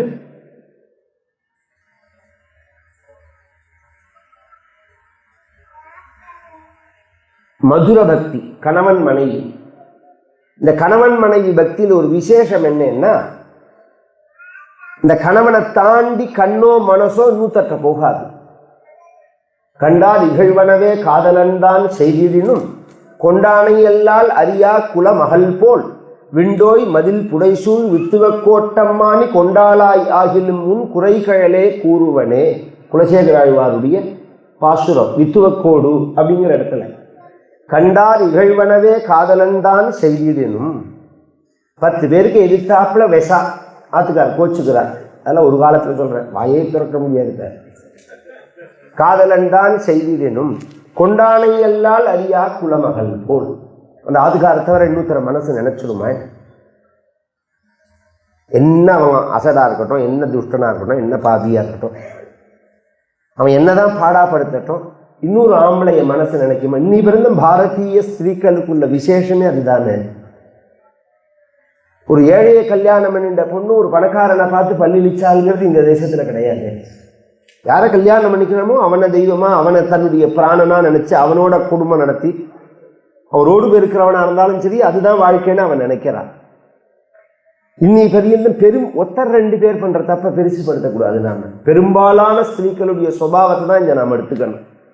எப்படி அந்த பெண்ணுடைய மனசானது கண்ணானது இன்னொரு பக்கம் போகாது, அதுபோல கொண்டாளாய் ஆகிலும் முன் குறைகழலே எனக்கு நீ சுகம் கொடுத்தாலும் சரி, துக்கம் கொடுத்தாலும் சரி, மானம் கொடுத்தாலும் சரி, அவமானம் கொடுத்தாலும் சரி, லாபம் கொடுத்தாலும் சரி, நஷ்டம் கொடுத்தாலும் சரி, நான் உன்னை தவிர என் மனசு வெளியில போகாது. இதை கவனிச்சு கேட்கணும். எங்காத்து மாமா எனக்கு தெய்வம் அப்படின்னு ஒரு மாமி நினைக்கிறது தப்பே கிடையாது. எங்காத்து மாமா மாதிரி உயர்ந்தவர் உத்தமர் கிடையாது, உலகத்துல அழகானவர் கிடையாது, அன்பானவர் கிடையாது அப்படின்னு நினைக்கிறதுல தப்பே கிடையாது. பக்கத்தாத்து மாமா அயோக்கியர்னு சொல்லக்கூடாது. இந்த பிரச்சனையே அதுதான். உங்காத்து மாமா உங்களுக்கு தெய்வம் நியாயம், பக்கத்தாத்து மாமா அயோக்கியர்னு நீங்க எப்படி சொல்லலாம்? அது மாதிரி விஷ்ணு பக்தினா விஷ்ணு பக்தியில நில்லுங்கோ. சிவனை எப்படி துவேஷிக்கலாம் நீங்க? இதுதானே இந்த கேள்வியே. சிவபக்தினா சிவபக்தியில இருங்கோ, விஷ்ணுவை எப்படி துவேஷிக்கலாம்? இந்த இந்த மதுர பக்தியினுடைய தீவிரத்துல என்ன ஆயிடுச்சுன்னா, ஒரு காலத்துல வைஷ்ணவா, இன்னைக்கும் அது மாதிரி பரமபாவ சுத்தியோட உள்ள வைஷ்ணவா இருக்கா. சில பேர் பண்ற தப்பு என்ன ஆகுதுன்னா, மொத்தமா கெட்ட பேர். ஏற்கனவே நம்ம மதம், நம்ம நாடு இது மாதிரி பல பிரிவுகளால நாசமா போயிடுது. நமக்குள்ள சண்டை வந்ததுனால தானே இன்னூத்தம் வந்தான் உள்ள. இப்ப திரும்பி திரும்பி இந்த மத ரீதியா நீங்க சண்டை போட்டேன்னா சைவம்ங்கிறது தமிழர் மதம்ங்கிறான். இவன் என்னமோ சொல்றவன் கிறிஸ்டின், அதான் வயத்தறி தெரிஞ்சல. சொல்றவன் ஹிந்து இல்ல, கிறிஸ்டின். அவன் என்னமோ பரம்பரையா பரமேஸ்வரனை பூஜை பண்ண மாதிரி சொல்றான் சைவம்ங்கிறது தமிழர் மதம். இது மாதிரி எத்தனை அயோக்கியங்கள் பேசுறதுக்கு இடம் கொடுக்குறோம் நாம. இது நமக்குள்ள உள்ள கருத்து வேறுபாடு தான். இந்த சிவகாசிங்கிற ஊர்ல நான் சிவபுராணம் சொன்னேன். அந்த ஊர்ல ஒரு குரூப், இந்த அடியார் கூட்டம். நான் கதை சொல்றேன் ஏன்னு கேட்டேன். இது விஷ்ணு, இது விஷ்ணு ஆஞ்சநேயர், அதனால சொல்லக்கூடாது. நான் சொன்னேன் நம்ம சம்பிரதாயம் பிள்ளையார்ட்ட ஆரம்பிச்சு ஆஞ்சநேயர்கிட்ட முடிக்கிறதுங்கிறது. தமிழ்லேயே விளையாட்டா பிள்ளையார் பிடிக்க குரங்கா முடிஞ்சதுன்னு சொல்றது. அப்படின்னா அதுக்கு என்ன அர்த்தம்னா, ஒரு சாணியிலையோ அல்லது மண்ணிலையோ மஞ்சள்லையோ பிள்ளையார் மாதிரி பொம்மை பண்ண போனேன், அது குரங்கு மாதிரி இருந்தது. அப்படி அர்த்தம் இல்லை. பிள்ளையாரில் பிடிச்சி குரங்களை முடிக்கணும்னு அர்த்தம். ஆஞ்சநேயர்கிட்ட அந்த விஷயத்தை முடிக்கணும் அப்படின்னு அர்த்தம். அப்படிதான் சொல்லியிருக்கு. அதனால நான் ஆஞ்சநேய சுவாமிக்குன்னு சொல்லாமல் இருக்க மாட்டேன். இது சிவங்கோவில் ஊன்னா. நான் நாளே தரிசனம் பண்ண வரைக்கும் ஒரு விஷயத்தை கவனித்தேன். அந்த சிவனோட கர்ப்ப கிரகம் இருக்கு பாருங்க, அதனுடைய துவாரம் இருக்கே வாசல்ல, மேலே அந்த இடத்துல நவநீத கிருஷ்ணர். அந்த இடத்துல சிவன் அடுத்தது லிங்கம், அந்த துவாரத்தில் நவநீத கிருஷ்ணர் கையில். இவாளெல்லாம் கூப்பிட்ட கதை முடிஞ்ச உடனே சிவங்கோவிலில் ஆஞ்சநேய சுவாமிக்குன்னு சொல்லக்கூடாதுங்கிறது சரி, இங்கே வாங்கும்போது கிருஷ்ணர் இருக்காரே கோவிலே அடிச்சுட்டு எல்லாமே கேட்டேன். கிருஷ்ணன் அவனே பிரமிச்சு போட்டான், இப்படி நான் கவனிப்பேன்னு நினைக்கல. பிராமணர் அவர் மாதிரி டியூன் பண்ணப்பட்ட குரூப் அது. அப்புறம் நான் சொன்னப்புறம் அவள் ஒத்துந்து இது வேற அது வேற, இந்த துவேஷங்கள்லாம் வச்சுக்கவே கூடாது மனசில். உங்களுக்கு ஒரு இஷ்ட நிஷ்டை ஒரு தெய்வத்துக்கிட்ட இருக்குன்னா அது நியாயம். அது அதுக்காக மற்ற தெய்வங்களை துவேஷிக்கிறது அப்படிங்கிறது கூடாது. ராமபக்தி அப்படிங்கிறது பிரசித்தம். எதுக்கு தனியாக ஆரம்பிச்சேன்னா, ராமாயணத்தில் அவ்வளோ விஷயம் இருக்கு. அம்பாளை பூஜை பண்ணினார் அப்படின்னு இருக்கு, ராமர் பூஜை பண்ணினார் அப்படின்னு இருக்கு. கிஷ்கிந்தேல வாலிவதமாகி சுக்ரீவனுக்கு பட்டாபிஷேகமாச்சு. சுக்ரீவன் மாலையும் கழுத்துமா வந்து நமஸ்காரம் பண்ணினான் பகவானுக்கு. பகவான் சொன்னார், சுக்ரீவா நீ பத்னியை விட்டு பிரிஞ்சு ரொம்ப நாளைக்கு நீ கஷ்டப்பட்டிருக்க, ரொம்ப வருஷம் அவன் குடும்பத்திலேயே இல்லை. வாலி அவனை விரட்டி விரட்டி அடிச்சு எங்கேயோ யாதாயாதமாக சுற்றின்பான், மரம் மட்டை பொந்து குகன். நீ குடும்பத்தோடு இருந்துட்டு கொஞ்ச நாள் சௌக்கியமாக இருந்துட்டு அப்புறம் வந்து எனக்கு ஹெல்ப் பண்ணு. ஏன்னா ஒருத்தருக்கு ஒருத்தர் என்ன ஒப்பந்தம்னா, நான் வாலியை வதம் பண்ணி உனக்கு பட்டாபிஷேகம் பண்ணி வைக்கிறேன் அப்படின்னு ராமர் சொன்னார். சுக்ரீவன் என்ன சொன்னான் பதிலுக்கு, வானரங்களுடைய சைன்யத்தை வச்சுன்னு நான் சீதையை தேடித்தரேன் அப்படின்னு தான் ஒருத்தருக்கு ஒருத்தர் அக்ரிமெண்ட்டே. இப்போ ஒருத்தரோட காரியத்தை முடித்த உடனே நான் என் சைடை முடித்த உடனே என்ன பண்ணுவோம், நாம அடுத்தது உன்னோட செஞ்சு முடியுன்னு தானே கை பிடிச்சுன்னு விடுவோமா? அவனை விடவே மாட்டோம். என்னோடது முடிச்சுட்டு தான் அண்ணன் நகரணும் அப்படின்னு தான் கேட்போம். ராமர் அப்படி சொல்லலை. என்ன சொன்னார், நீ இதில் இன்னொரு விஷயம்னு சொல்கிறேன். ரெண்டு பேருக்கும் பிரச்சனை ஒரே மாதிரி தான். பத்னியை விட்டு மனைவியை விட்டு பிரிஞ்சு ராமரும் தான் கஷ்டப்படுறார், சுக்ரீவனும் தான் கஷ்டப்படுறான். கஷ்டம் ஒரே மாதிரி தான். அப்படி இருக்கிறதே ஒத்தனை கூப்பிட்டு ராமர் சொல்றார், நீ சௌக்கியமா இருந்துட்டு வா அப்படின்னு. இந்த வார்த்தை ராமரை தவிர இன்னொருத்தர் சொல்ல மாட்டாங்க. சொல்லுவாங்க ஒரே மாதிரி கஷ்டப்படுறத இன்னொருத்தர சௌக்கியமா இருக்கிறதுக்குலாம் நம்ம அனுமதிக்கவே மாட்டோம். இது இயற்கை. இந்த பஸ்ஸில் ரெண்டு பேரா நின்று ஒருத்தருக்கு உட்கார சீட்டு கிடச்சுன்னா முதல்ல உட்காருங்கன்னு சொல்லிடுவான். அப்புறம் அவனை முறைச்சு பார்க்குற பார்வையில் ஏண்டாப்பா உட்கார்ந்தோம்னு ஆயிடும். நீனே உட்காந்துக்கோ நான் உட்காந்துக்கல அப்படின்னு சொல்கிற மாதிரி. இதெல்லாம் இப்போ கிடையாது, ஒரு காலத்தில் சீட்டு கிடைக்காம மண்ணாடுற சமயத்தில் அந்த மனோபாவம் அப்படி. ஒருத்தரை கஷ்டப்படுறத இன்னொருத்தர் சௌக்கியமாக இருந்தால் தாங்காது மனசு, அதுவும் சேர்ந்து இருக்கும்போது. ராமர் சொன்னார், பக்கத்தில் பிரசரவண பர்வதம் அப்படின்னு ஒரு மலை, அந்த மலையில தான் பகவான் இருந்தார். ராஜ்ய பிரஷ்டேன ராமேன சீதா விரஹிதேன ச கிஷ்கிந்தாயாம் விரதஞ்சைதத் கிருதம் துக்காதுரேன வை. ரொம்ப துக்கப்பட்டான் பகவான். அது என்ன, அது மழை காலம், வருஷ காலம். அது முடிஞ்சு சரத் ரிதுவும் வந்துடுத்து. ஆற்றுல ஜலங்கள்லாம் குறைஞ்சி தெளிவாக ஓட ஆரம்பிச்சிருத்து. பொதுவாக ஆவணி புரட்டாசி தான் வருஷ ரித்துங்கிறது நார்த் இந்தியாவில் சாஸ்திரப்படி. நம்ம பக்கம்தான் ஐப்பசி கார்த்திகை மழைங்கிறது. கார்த்திகை மாதம் பரியந்தமே 4 மாதம் பகவான் இருந்திருக்கார். ஆவணி புரட்டாசி ஐப்பசி கார்த்திகை அப்படிங்கிற 4 மாதம் இருந்திருக்கார். 4 மாதம் கழித்து மார்கழியில் தான் அவன் வரான் சுக்ரீவன். இந்த ஐப்பசி மாதத்தில் குகையிலேயே உட்கார்ந்து பகவான் லட்சுமண சுவாமியோட ரொம்ப தவிக்கிற சமயத்தில் அப்போ நாரதர் வந்தார். அவரை பூஜை பண்ணார். ஆஜகாம ததாகாசாத் நாரதோ பகவான் ரிஷிஹி. அவரை பூஜை பண்ண இப்படி ஒரு துக்கத்துக்கு நான் ஒரு யோஜனை சொல்றேன்.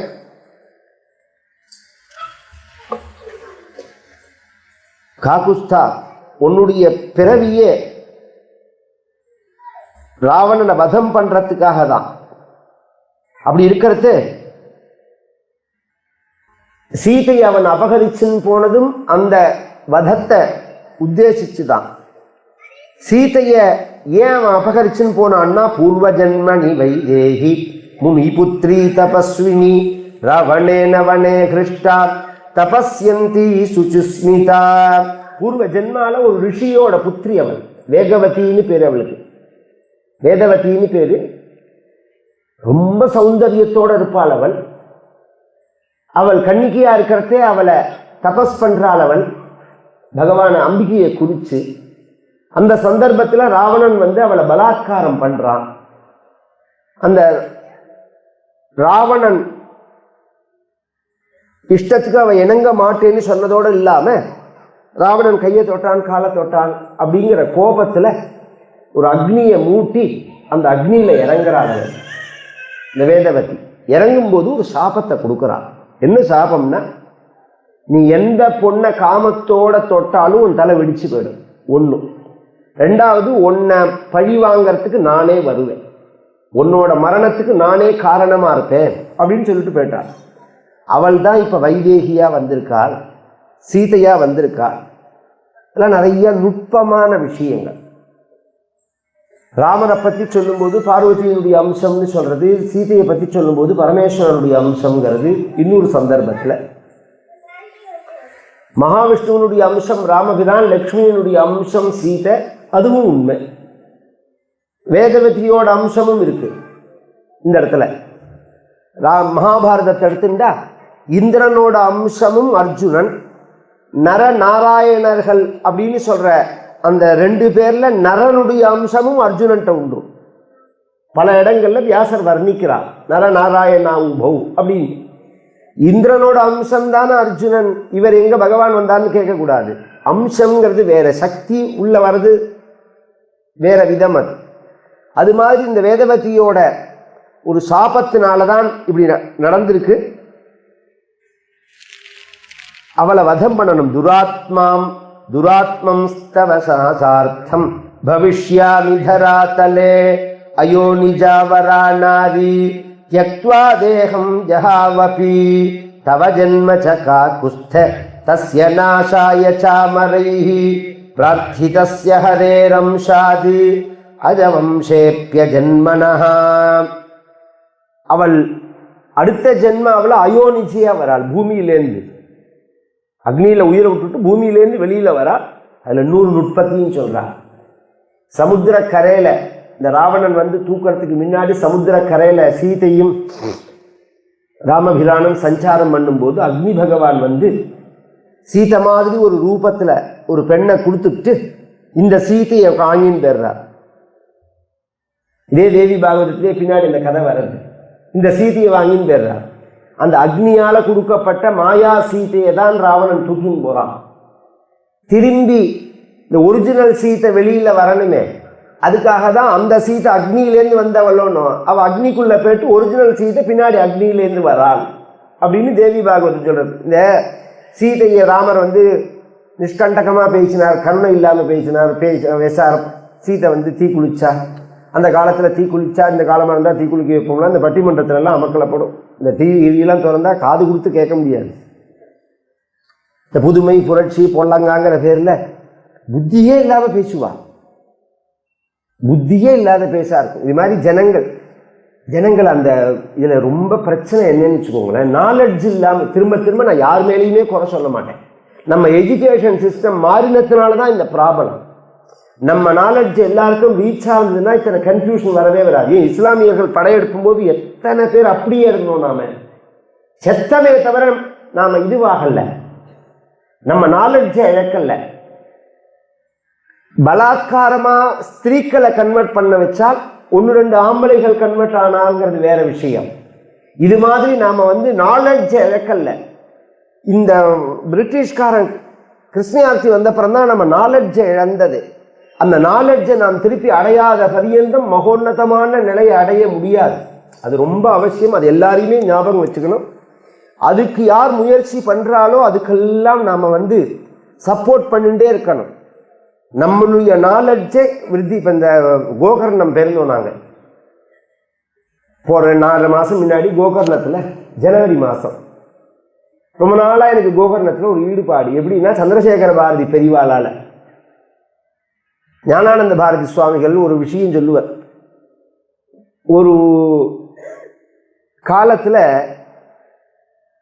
மடத்து முத்ராதிகாரி வந்து பெரியவாள்கிட்ட கேட்குறார், இந்த வருஷம் இந்த கவர்மெண்ட் கொடுத்து பணத்தில் ரன் ஆகும் மடம், பிரிட்டிஷ் கவர்மெண்ட்டோ இந்திய கவர்மெண்ட்டோ, அது என்னன்னு தெரியல எனக்கு, அது ஏதோ ஒரு கணக்கு. அது இந்த ஜமீன்லாம் பிடுங்கிட்டு பணமாக கொடுத்துருந்தாவா, நிலத்தெல்லாம் பிடுங்கி அந்த பணம் மிச்சம் இருக்கு, ஏதாவது பண்ணணும்னா பெரியவா ஆஜ்ஞை பண்ணா பண்ணுறேன் அப்படின்ன உடனே பெரியவா யோசனை பண்ணிட்டு கோகர்ணத்தில் ஒரு மகாருத்ரம் பண்ணணும்னா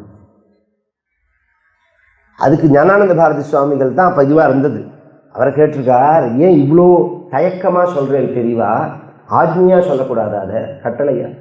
இல்லை, இந்த சங்கல்பம் கூட தப்போன்னு நினைக்கிறேன்னா, பரமேஸ்வரனுக்குவே மகாருத்ரம் பண்ணணுங்கிற அந்த ஆசை கூட தப்போ? ஆசை தப்பு, அதுதான் விஷயம். இங்க பரமேஸ்வரன் உடனே அப்படி அர்த்தத்துக்க கூடாது. ஆசை அறிமீன் ஈஸ்வரோடாயிரும் ஆசை அறிமீன், அந்த ரீதியில் அவர் சொன்னார்.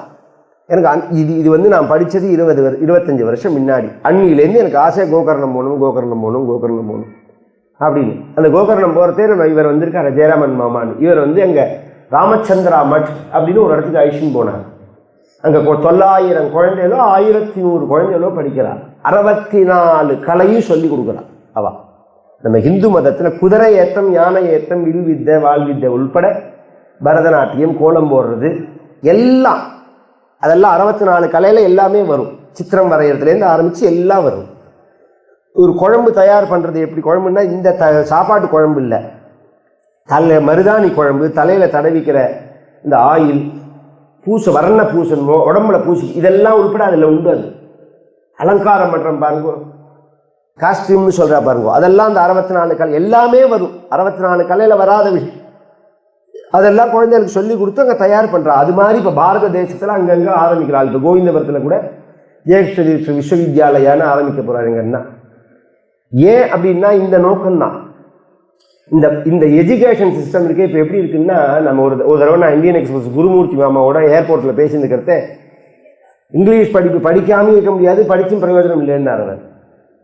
நீங்கள் படிக்காமல் இருந்தேன்னா கான்ஃபிடென்ட் இல்லை.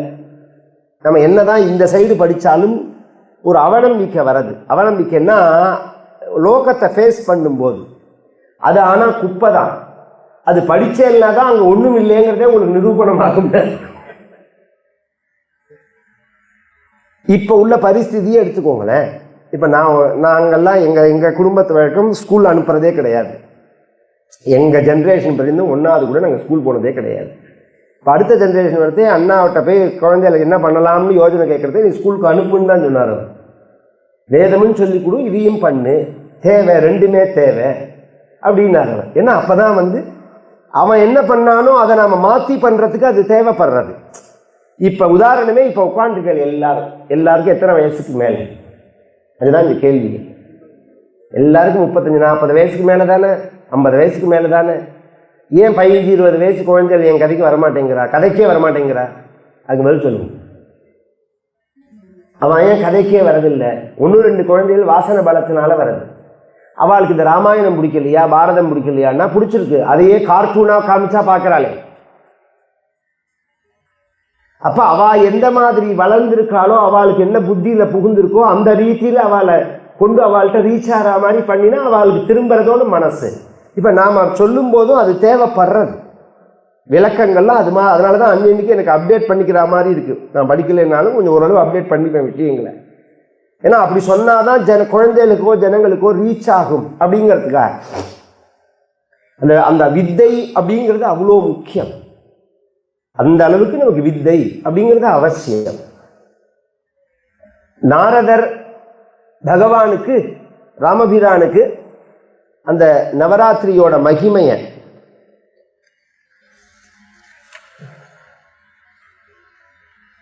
இந்த புராண விஷயத்தை சொன்னேன். இது மாதிரி சீதை அக்னிக்குள்ள போனால் திரும்பி வந்தால் அப்படின்னா அதுக்கு ஒரு காரணம் இருக்கு. அது இன்னொரு புராணத்தில் தேடினா தான் தெரியும். அது ஒரிஜினல் சீதை தான் திரும்பி வரது. இது ஒன்றும். இன்னொரு விஷயம் என்னன்னா, வேதவதியோட சாபம் என்னன்னா, நீ காமத்தோட ஒருத்தனை தொட்டா அவன் தலை வெடிச்சு போயிடும்னு சொல்லியிருக்கா. காமத்தோட அவன் சீதையை கட்டி தூக்கின்னு போனான்னா ராவணன் தலை வெடிச்சிருக்கணுமா கூடாதா? வெடிக்கலையே, ஏன்னா அவன் காமத்தோட தொடரல. தன் சாபத்தை எதிர்நோக்கி தான் அவன் அப்படி இருக்கான். அது உள்ள விஷயம். அது நீ என்ன பண்ணணும்னா, பிரார்த்திதாரா வண்ணே தவ ஜன்ம சகா குஸ்த தஸ்ய நாசாய சாமரைஹி பிரார்த்திதஸ்ய ஹரேரம்சாத் அஜவம்சேப்ய ஜன்மனஹ உபாயம் கதயாம்யத்ய தஸ்ய நாசாய ராகவா விரதம் குருஷ்வ ஸ்ரத்தாவானி ஆஸ்வினே மாசி சாம்பிரதம் நவராத்ரோபவாசஞ்ச भगवत्याः प्रपूजयन् सर्वसिद्धिकरं राम जपहोम विधानतः विधिं मे ब्रूहि विप्रर्षे व्रतस्यास्य समासतः करोम्यद्यैव यश्रद्धावान् श्रीदेव्या पूजनं तथा आचार्योऽहं भविष्यामि कर्मणि अस्मिन् महीपते देवकार्यविधानार्थम् उत्साहं प्रकरोम्यहम्.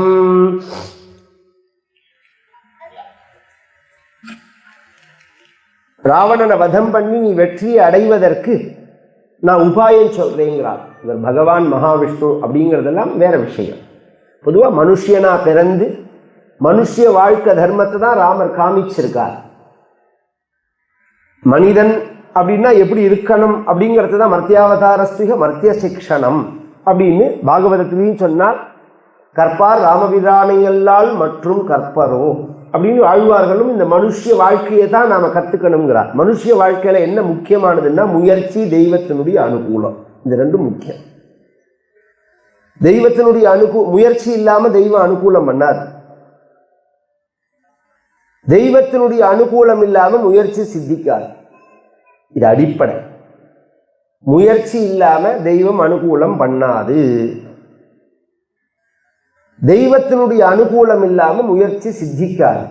அதனால தான் இந்த ரெண்டையும் சேர்த்து சொல்றார் வள்ளுவர். தெய்வத்தாலாகாது எனினும் முயற்சிதன் மெய்வருத்த கூலி தரும் அப்படின்னு. நம்ம சாஸ்திரங்கள்லாம் நாம் பண்ண வேண்டிய முயற்சியை சொல்லி அதுக்கு தெய்வத்தினுடைய உபாயத்தை, இப்போ நம்ம அந்த காரியங்கள்லாம் பண்ணுறோம்னா அந்த தெய்வத்தை பூஜை பண்ணி பிரார்த்திச்சுக்கிறது. பிரார்த்திச்சுன்னுட்டு நம்மளுடைய ஒரு ரொம்ப பேச வேண்டாம், ஒரு விவசாயம் பண்ணுறதுக்கு கூட கிராமத்தில் பார்த்தேன்னா பூமி பூஜை பண்ணிட்டு தான் விவசாயம் ஆரம்பிப்பாங்க. எனக்கு தெரிஞ்சு அதெல்லாம் விதைக்கிறதுலேருந்து ஆரம்பித்து பூமி பூஜைகள்லாம் பண்ணி சமர்த்தியாக நஷ்டம் இல்லாமல் சௌக்கியமாக இருந்த காலங்கள்லாம் போய் இப்போ அப்படிலாம் இப்போ ஓரளவு நாம் அதனுடைய வாசனையில் பண்ணுறோம். அந்த தெய்வ ஆராதனம்ங்கிறது முக்கியம். நானே கூட இருந்து ஆச்சாரியனாக இருந்து உனக்கு நான் அந்த பூஜையை பண்ணித்தரேன் அப்படின்னு சொல்ல 9 நாள் ஆஸ்வினே, இந்த ஐப்பசி மாதத்துக்கு ஆஸ்வினம்னு பேர். அந்த நவராத்திரியில் சரண் நவராத்திரியில் உனக்கு நான் பண்ணித்தரேன் அப்படின்னு சொல்லி சரத்காலத்தில் வர நவராத்திரியில் பகவானுக்கு அதை பண்ணி வைக்க 9 நாள் அந்த பூஜை முடிஞ்ச உடனே அம்பாள் பிரத்யக்ஷமாயிட்டாள். மேக கம்பீரயா சேதம் பக்தி பாவேன தோஷிதா ராம ராம மகாபாஹோ துஷ்டாம் யத்ய பிரதேனதே பிரார்த்தயஸ்வரம் காமம் யத்தே மனசி வர்த்ததே நாராயணாம் சம்பூதா தொம்பசே மானவே நகே. நீ நாராயணனுடைய அம்சம், தேவத்தினுடைய ராவணனுடைய வதத்தின் பொருட்டு நீ பகவான மனிதனா வந்திருக்க அப்படின்னு சொல்லிட்டு அம்பாள் இங்க ஒரு தசாவதார கதையை சொல்றா. நீ மத்ஸ்யாவதாரம் பண்ணி என்ன பண்ணின, கூர்மாவதாரம் பண்ணி என்ன பண்ணின, நரசிம்மாவதாரம் பண்ணி என்ன பண்ணின, வாமனாவதாரம் பண்ணி என்ன பண்ணின அப்படின்னு எல்லாத்தையும் சொல்லி எல்லாம் உன்னோட அம்சம்தான்னு சொல்லிவிட்டு ஹத்வாத ராவணம் பாபம் குருராஜ்யம் யதா சுகம் ஏகாதச சஹஸ்ராணி வருஷாணி பிருத்திவீதலே. ராவணனை வதம் பண்ணுவாய், கவலைப்பட வேண்டாம், பண்ணிட்டு ஏகாதச சஹஸ்ராணி வருஷாணி, தசவருஷ சஹஸ்ராணி தசவருஷ சதானிச்சா ராமோராஜ்யம் உபாசித்வா பிரம்மலோகம் கமிஷ்யத்தின்னு ராமாயணத்தில் சம்ஷேப ராமாயணத்தில் வருது. அது அப்படியே சொல்றாரு இங்க. 11,000 வருஷம் ராமன் இந்த பூமியை ஆண்ட காலம் அப்படிங்கிறது 11,000 வருஷம். 11,000 வருஷம் நீ ராஜ்ய பரிபாலனம் பண்ணி இந்த பூமியில பரமக்ஷேமமா இருப்பாய் அப்படின்னு சொல்லி திருதீய ஸ்கந்தத்தை முடிச்சா. சதுர்த்த ஸ்கந்தத்தில் கிருஷ்ணாவதார சரித்திரம் சொல்லி கிருஷ்ணாவதார காரணங்கள்லாம் சொன்னார்.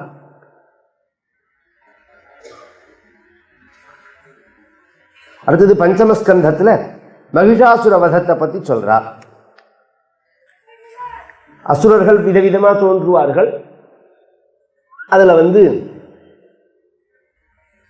மகிஷம்னா எருமை, எரும மாடு பாருங்க, எரும மாட்டு முகத்தோட ஒரு அசுரன் தோன்ற அவன் புராயுத்தமபூத் கோரம் தேவதானவசேதயோஹோ பிருத்திவ்யாம் பிருத்திவீபால மகிஷாख्ये மஹீபதௌ தத்ராகத்வா ப்ரவீத்வாக்யம் ஹம்சாரூடஸ்ய தர்முகः வரம் வரய தர்மாத்மன் ததாமி தமவாஞ்சிதம். அசுரர்கள்ட்டெல்லாம் ஒரு சுபாவம் என்னன்னா, வெறுங்கையா அவன் வம்பு போடவே மாட்டான். இப்போ இந்த காலம் நான் எங்கள் தாத்தா திரும்ப சொல்லுவேன், இந்த கால நாஸ்திகவாதிக்கும் அந்த கால நாஸ்திகவாதிக்கும் வித்தியாசமே அதுதான் வரும். அவன் தெய்வத்தை எதிர்த்தாங்கிறதே தெய்வ பலத்தை அடைஞ்சு வரதான பலத்தோட சரீர பலத்தோட தெய்வத்தை எதிர்த்தான். இப்ப உள்ள நாஸ்திகவாதிக்கு வரதான பலமும் கிடையாது, சரீர பலமும் கிடையாது. 2 நாளைக்கு பேதி ஆச்சுன்னா எங்க இருக்கான்னு தெரியாது. ஆஸ்பத்திரியில் அட்மிட் ஆனானா கப்புச்சிப்புன்னு வாயை புத்தின்னுருவான். அந்த காலம் அப்படி கிடையாது. ஒவ்வொருத்தரும் அப்படி ஒரு பலம். தெய்வத்தை எதிர்க்கிறதுக்கு தெய்வத்தையே பூஜை பண்ணுவார்.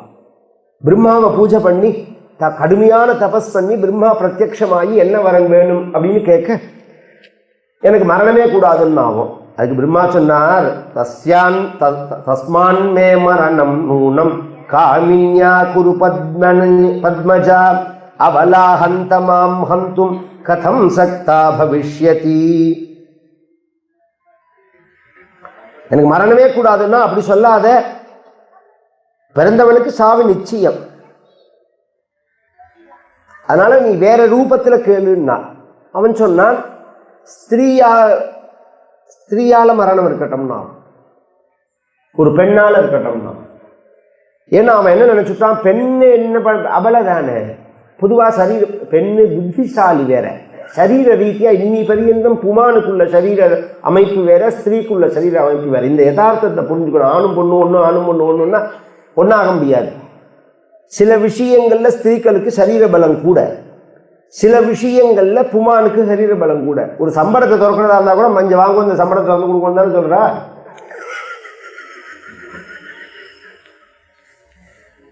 கொஞ்சம் யோஜனை பண்ணிட்டு சொல்லுங்க. ஒரு அழுத்தி திரியின மூடிய கூட, ஏன்னா அதோட அமைப்பு அப்படிதான், உடம்பு அமைப்பு அப்படிதான். இதே கர்ப்பதாரணமோ, ஒரு இது குடங்களை தூக்கின்னு வர்றதோ, பட்னி கிடக்கிறதோ, அல்லது சமையல் இத்தனை பேருக்கு பண்ணுறதோ, அக்னி கிட்ட இது பண்ணுறதோ, இல்லை இன்னும் நிறையா காரியங்கள், அது தனி. அது ஒவ்வொரு சரீர அமைப்பில் ஒரு வாக. பேசிக்காக கவனிச்சோம்னா புத்திசாலித்தனம் கூட சரீர பலம்ங்கிறத பலகீனம் கூட தான். புமானோட கம்பேர் பண்ணுறது பலகீனம் கூட. இவன் அந்த பேஸில் கேட்குறான், என்ன எந்த பொம்மநாட்டி என்ன பண்ண முடியும் அப்படின்னு தான் வரதானத்தை வாங்கிட்டு. பொதுவாகவே யாருமே அவ பண்ணுற பூஜையினாலையும் புண்ணியத்தினாலையும் தான் வாழ்க்கையில் உயர்ந்த நிலைக்கு வரா. அதே காரியத்தை கண்டினியூ பண்ணிட்டா அந்த நிலையிலேருந்து இறங்காமல் இருப்பாள். யாரும் அப்படி இருக்கிறது இல்லை. கொஞ்சம் மேலே வந்த உடனேவே எப்படி வந்தோங்கிறத மறந்துடுவான். அயோக்கியத்தனக்கு பண்ண வேண்டியது. ராவணனை பார்த்து சொல்றார் ஆஞ்சநேய சுவாமி, தந்து தர்மோபசம்ஹாரம் அதர்ம பலசம்ஹிதம் ததேவ பலமன்வேதி தர்மஸ்ச அதர்ம நாசனா பிராப்தம் தர்ம பலம் தாவது பவதா நாத்திர சம்சயா அப்படிங்கிறார். நீ நிறைய தர்மம் பண்ணி உயர்ந்த நிலையை அடைஞ்ச அப்புறம் அதர்மத்தை செஞ்சுன்னு வர. நீ என்ன நினைக்கிறன்னா, நீ பண்ணின பாவங்கள்லாம் நீ ஏற்கனவே பண்ணின புண்ணியத்துல மைனஸ் ஆயிடும்னு நினைக்கிற. அந்த கால்குலேஷனே ஆகாதுன்னாரு. சாஸ்திரத்திலேயே புண்ணியத்தோட லெட்ஜர் தனி, அக்கௌண்ட் தனி, பாபத்தோட அக்கௌண்ட் தனி. இது தனி அனுபவம், இது தனி அனுபவம். ரெண்டும் ஒன்னா சேர்த்து அனுபவிக்க முடியாது. புரியுற மாதிரி சொல்லணும்னா, சிரிக்கிறது சந்தோஷத்தினுடைய வெளிப்பாடு, புண்ணியத்தினுடைய வெளிப்பாடு. அழறது துக்கத்தினுடைய பாவத்தினுடைய வெளிப்பாடு அப்படின்னு வச்சுக்கோங்களேன். அடையாளம்னா ஒரே சமயத்தில் அழுதுன்னு சிரிக்க முடியுமா? இல்லையா? ஒன்றும் அழணும் அல்லது சிரிக்கணும். ரெண்டுக்குள்ள ஏதாவது ஒண்ணுதான் பண்ண முடியும். ஒன்றும் அழுதுட்டு சிரிக்கணும் அல்லது சிரிச்சுட்டு அழணும். ஒரே சமயத்தில் புண்ணியத்தையும் பாபத்தையும் சேர்த்து அனுபவிக்கவே முடியாது. உன்னோட புண்ணிய கணக்கு முடிஞ்சு போயிடுத்து ராவணா. நான் எப்போ லங்கையில காலை வச்சேனோ அப்பயே முடிஞ்சு போயிடுத்துங்கிறார். இந்த பாபிகள்லாம் பண்ற புண்ணியங்களால மேல வந்துடுறான், வந்து பண்ற பாபத்தினால நாசமா போறான்.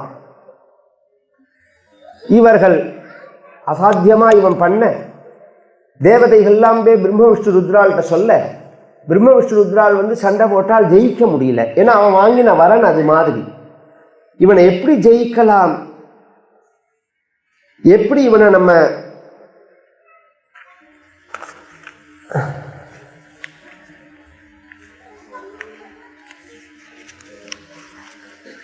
பண்ணலாம் அப்படின்னு யோஜனை பண்ணிட்டு இருக்கிற சமயத்தில் இந்த 3 தேவர்களும் பிரம்ம விஷ்ணு ருத்ரால் 3 பேரும் கூட இத்யுக்தவபி 8வது அத்தியாயத்தில் 33வது ஸ்லோகம் இத்யுக்தவபி தேவேஷே பிரம்மணோ வதனாத்ததஹ ஸ்வயமேவோத்பவௌ தேஜோஹ ஆஷிஷச்சாதீவ துஸ்ஸஹ ரக்தவர்ணம் சுபாகாரம் பத்மராகமணி பிரபம் கிஞ்சிச்சீதம் ததா சோன்யம் மரீச்சீஜாலமண்டிதம் சங்கரஸ்ய சரீராத்து நிஸ்ருதம் மதத்புதம் ரௌப்யவர்ணமபூத் தீவ்ரம் துர்தசம் தாருணம் மஹதே ததோ விஷ்ணு சரீராத்து சித்ரரூபம் துராசனம் ஆவிராசீத் சுசம்வృத்தம் தேஜஹ சர்வகுணாத்மகம். பிரம்மாவனுடைய சரீரத்திலேருந்து ஒரு தேஜஸ் வெளியில வருது, பரமேஸ்வரனுடைய சரீரத்திலேருந்து ஒரு தேஜஸ் வெளியில வருது, விஷ்ணுவனுடைய சரீரத்திலேருந்து ஒரு தேஜஸ் வெளியில வருது. பிரம்மாவோட சரீரத்திலேருந்து வந்தது ரக்தவர்ணமா இருக்கு, பரமேஸ்வரனுடைய சரீரத்திலேருந்து வந்தது வெள்ளியா இருக்கு. இது விஷ்ணுவனுடைய சரீரத்திலே வந்தது அப்படிங்கிறது திரிகுணங்களோட சேர்ந்து பிரகாசிக்கிறது. உடனே அந்த சரீரத்தோடு மட்டும் இல்லாதபடி மற்ற தேவர்களுடைய சரீரத்திலிருந்தும் வரது. அந்நேஷாம் செய்வ தேவானாம் ஷரீரே யோதிபாஸ்வரம் நிர்கதம் தன்மஹா தேஜஹ ஆசிராசீன் மகோஜ்வலஹ பஷ்யதாம் தத்ர தேவான தேஜஹ புஞ்ச சமுத்பவ். புரியுற மாதிரி சொல்லணும்னா தத்துவ விஷயம். பொதுவாக ஒரு தெய்வத்துக்கு பத்னின்னு சொல்கிற மத்தியில் மனைவி அப்படின்னு ஹிந்து மதத்தில் அந்த தெய்வத்தோட சக்தியை தான் மனைவிங்கிறது அடிப்படை விஷயம். இதுதான் எந்த தெய்வத்தோட சக்தியோ அந்த சக்தியை பத்னின்னு சொல்றது. பிரம்மாவோட வேலை என்ன? சிருஷ்டி பண்ற வேலை. சிருஷ்டி பண்றதுக்கு என்ன தேவை? நாலெட்ஜ் தேவை. நாலெட்ஜ் இருந்தால் தான் சிருஷ்டி பண்ண முடியும். அந்த நாலெட்ஜ் தான் சரஸ்வதின்னு சொல்றோம். நான் ரட்சிக்கிற வேலை விஷ்ணுவோட வேலை. அதுக்கு என்ன தேவை? கருணை தேவை, பொறுமை தேவை. குடும்பம் நடத்துறது சாதாரண விஷயமா சொல்லுவோம். பொழுது முடிஞ்சா கோபம் வரத்தான் வரும், ஆத்திரம் வரத்தான் வரும். பொறுமையா இல்லைன்னா குடும்பம் நாசமா போயிடும், ரட்சிக்க முடியாது. கருணை இல்லைன்னா ரட்சிக்கணுங்கிற எண்ணமே வராது. அப்ப கருணையும் பொறுமையும் ரட்சிக்கிறதுக்கு தேவை. கருணையினுடைய வடிவம் தான் மகாலட்சுமி, பொறுமையினுடைய வடிவம் தான் பூமி தேவி, ஸ்ரீதேவி, பூதேவி அப்படிங்கிறது. சம்ஹாரத்துக்கு சக்தி தேவை, அதுதான் பராசக்திங்கிறது. வீரியம் தேவை சம்ஹாரத்துக்கு. இப்படி அந்தந்த தேவதைகள், இந்திரனுடைய சக்திக்கு இந்திராணின்னு பேரு, வராக பெருமானுடைய சக்திக்கு வாராகின்னு பேரு, குமரனுடைய சக்திக்கு கௌமாரி அப்படின்னு பேரு, மகேஸ்வரனுடைய சக்திக்கு மாகேஸ்வரின்னு பேரு, வருணுடைய சக்திக்கு வாருணி அப்படின்னு பெயர், பிரம்மாவோட சக்திக்கு பிராமின்னு பெயர், விஷ்ணுவோட சக்திக்கு வைஷ்ணவின்னு பெயர். இதெல்லாம் எடுத்து பார்த்தேன்னா வறுமை. இந்த எல்லா சக்தியும் சேர்ந்து ஒன்னா வரும். அதனால மகிஷாசுர மர்தினியான அம்பாளுடைய கையில பார்த்தேன்னா ஒவ்வொரு தெய்வத்துக்கு ஒவ்வொரு ஆயுதம் அடையாளம். சூலம் இருக்கும் பரமேஸ்வரன்னா, விஷ்ணுன்னு பார்த்தேன்னா சங்க சக்கரம் இருக்கும், பிரம்மான்னு பார்த்தேன்னா கமண்டலு ஜபமாலை இருக்கும், யமன்னு பார்த்தேன்னா பாசம் இருக்கும், வருணன்னா பாசம் இருக்கும். இப்படி வரிசையா வஜ்ராயுதம் இருக்கும். மகிஷாசுர மர்தினிட்ட பார்த்தேன்னா எல்லா ஆயுதமும் இருக்கும், எல்லா ஆயுதங்களும் இருக்கும். 8 கையாவும் அம்பாளை சொல்றது, 18 கையாவும் சொல்றது அம்பாளை. 18 கையாவும் வர்ணிக்கிறது. எல்லா ஆயுதங்களோட அம்பாள் இருக்கா பிரகாசிக்க. அப்புறம் மகிஷாசுரனோட அம்பாள் சண்டைக்கு வர அவன் முதல்ல ஒவ்வொருத்தரையா அனுப்புறான். அவன் கீழே இருக்கக்கூடிய, பொதுவாகவே இந்த அரசுரர்களுடைய சுபாவம் என்னன்னா முதல்ல கீழே உள்ளவனை தான் பலி கொடுப்பான். கவர்மெண்ட்லேயே பார்த்தீங்கன்னா தெரியும், தப்பு பண்ணதை பேர் மேலே உள்ளவன் ஒத்துக்க மாட்டான், கீழே உள்ளவனை பலிகளை ஆக்கிடுவான். அது மாதிரி கீழே உள்ளவனெல்லாம் அனுப்பிச்சு அவர்களெல்லாம் வதம் பண்ணிவிட்டு கடைசியில் அவன் சிம்ம வாகனத்தில் கஜ ரூபத்தை எடுத்துன்னு வர, சிம்மவாகினியா பகவான் அவனை கீழ்ச்சி போட, அப்புறம் மகிஷ உருவத்தை எடுத்துன்னு வர அவன் தலையை வெட்டி கீழே வச்சு அம்பாள் அவன் மேலே ஏறி நிற்க, மகிஷாசுர மர்தினியா தேவதைகள்லாம் ஸ்தோத்திரம் பண்ணி, இன்னைக்கு சக்திகளில் மகிஷாசுர மர்தினியா இருக்கிற அம்பாள் தான் ஹையஸ்ட். ஏன் அப்படின்னு சொன்னால் எல்லா தெய்வங்களுடைய மொத்த ரூபம் அது. எல்லா என்னென்ன தெய்வங்களை இந்து மதத்தில் வழிபடுறீங்களோ அத்தனை தெய்வங்களுடைய மொத்த ரூபம் அந்த சரித்திரம். அதில் சண்டை விஷயங்கள் தான் இருக்கும். இந்த சண்டையை சொல்கிறது தான் அந்த அத்தியாயங்கள்லாம் நான் 2, 3, 4 இதெல்லாம் தேவி மகாத்மியத்தில் பார்த்தேன்னா இவன் வந்தால் அவனோட சண்டை போட்டான் அவனோட சண்டை போட்டான் அப்படிங்கிற விஷயம்தான் வரும். அப்புறம் சும்ப நிசும்ப வதம், சும்ப நிசும்ப மதுகைடப வதம், மகிஷாசுர வதம், சும்ப நிசும்ப வதம் ஆன உடனே தேவதைகள்லாம் ஸ்தோத்திரம் பண்ணுறது 11வது அத்தியாயமாக இருக்கும். எல்லா ஸ்வரூபமாகவும் இருக்காளம்பாள் அப்படின்னு. இந்த மகிஷாசுர வதம் முடிஞ்ச உடனேவும் ஸ்தோத்திரம் பண்ணுறா தேவதைகள்லாம். அது 5வது அத்தியாயத்தில் அது சும்ப நிசும்ப வதத்துக்கு அங்கமாகவும் மாறுது அது அந்த ஸ்தோத்திரம் அப்படிங்கிறது. அதனால தான் இந்த தேவி மகாத்மியத்தில் எடுத்தால் 4வது அத்தியாயமும் ஸ்தோத்திரபரமாக தான் இருக்கும், 5வது அத்தியாயமும் ஸ்தோத்திரபரமாக தான் இருக்கும், 11 அத்தியாயமும் ஸ்தோத்திரபரமாக தான் இருக்கும். எல்லாமே மந்திரம். அது தேவி மகாத்மியங்கிறதே மந்திரம். தேவி மகாத்மியம் பாராயணம் பண்ணணும்னா நவாட்சரி உபதேசம் வாங்கின்னு இருக்கணும். ஏன்னா அது பீஜ கர்ப்பிதமானது. அது நவாட்சரி மந்திர கர்ப்பிதமானது. உபதேசம் இல்லாமல் இன்னைக்கு ஒரு மாமி கேட்டால் அதனால சொல்கிறேன். சப்தஸ்லோகி துர்கான்னு இருக்கும், அதை ஜெபம் பண்ணலாம். ஞானி நாம் அபிச்சேதாம்சி தேவி பகவதி சா அப்படின்னு. இது ஒரு மகான்கள் மூலமாக இந்த உபதேசத்தை வாங்கிக்கலாம், நவாட்சரி உபதேசத்தை. அதுக்கப்புறம் நம்ம பாராயணம் பண்ணலாம். இந்த ராத்திரி சூக்தம் தேவி சூக்தம் வரத்தே புராணோக்தமானத்தை சொல்லணும், வேதோக்தமானத்தை சொல்லக்கூடாது. அதுதான் அதில் உள்ள வித்தியாசம் அப்படிங்கிறது. நாளைய தினம் சும்ப நிசும்ப வதம் இன்னும் நிறையா சரித்திரம் இருக்குது. இன்னும் 2 நாள் தான் இருக்குது எனக்கு. நாளைக்கு எப்படி இருக்கும் டைம்னு தெரியல, நாளையோட முடிச்சுன்னு நினைக்குமா. இன்னொரு சந்தர்ப்பம் வரத்தே இந்த 3 தானே முக்கியம். அதனால சொல்கிறேன். ஏன்னா நிறையா சொன்ன கதைகளே திரும்பி வருது. இதில் ஹரிச்சந்திர சரித்திரம் வருது, லகுஷோபாக்கியானம் வருது, சாவித்ரி சரித்திரம் வருது, கங்கையோடது, சரஸ்வதியோடது, இவளோடது லக்ஷ்மியோட சரித்திரம் வருது, துளசி மகாத்மியம் வருது, கைகைய சரித்திரம் வருது. நிறையா புராணங்களில் உள்ளது. ஆனால் நாலெட்ஜ் உள்ளது எல்லாமே. இந்த விஷயங்கள் இருக்குது பாருங்க. 9லேருந்து 12 ஸ்கந்தம் இருக்குது பாருங்க. ஏகப்பட்ட விஷயங்களை கொட்டிட்டு போயிட்டார் வியாசர். எல்லாம் தத்துவமாக இருக்கும். மேலோட்டமாக பார்த்தா நமக்கு என்னடா அது இப்படியா சண்டை போடுவா, இந்த சீரியலை பார்க்குற மாதிரி இருக்கும். அப்படி ஒரு சண்டை ஒருத்தரோட ஒருத்தர் சண்டை போட்டார்கள்லாம் வரும். அதில் உள்ள தத்துவத்தை தான் எடுத்துக்கணும் நாம்.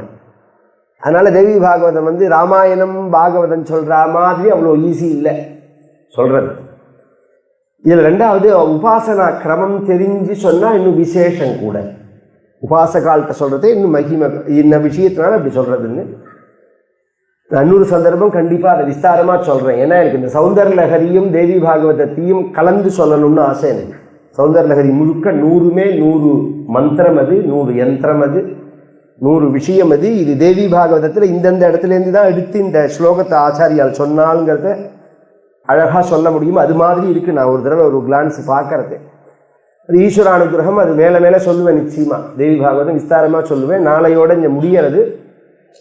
நாளைய தினம் ஆஸ் யூஸ்வல் ப்ரோக்ராம் கார்த்தால எப்போதும் போல 7 மணிக்கு ஆரம்பம். சிவபூஜை, கோ பூஜை முடிஞ்சு வந்தோடனே இந்த நவாவரண பூஜை நடந்துகிட்டே இருக்கும்.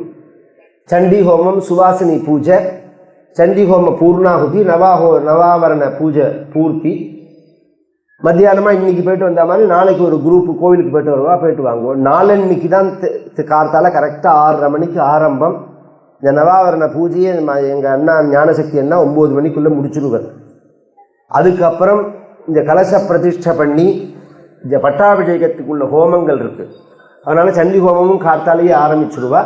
இந்த பட்டாபிஷேகத்தை அங்கமான ஜப ஹோமங்களை பண்ணிட்டு இந்த சண்டி ஹோம பூர்ணாகுதியும் அந்த ஹோம பூர்ணாகுதியும் பண்ணிட்டு 8 கலசம் வச்சு ராஜராஜேஸ்வரியை அந்த 3 கலசம் இருக்குது பாருங்க.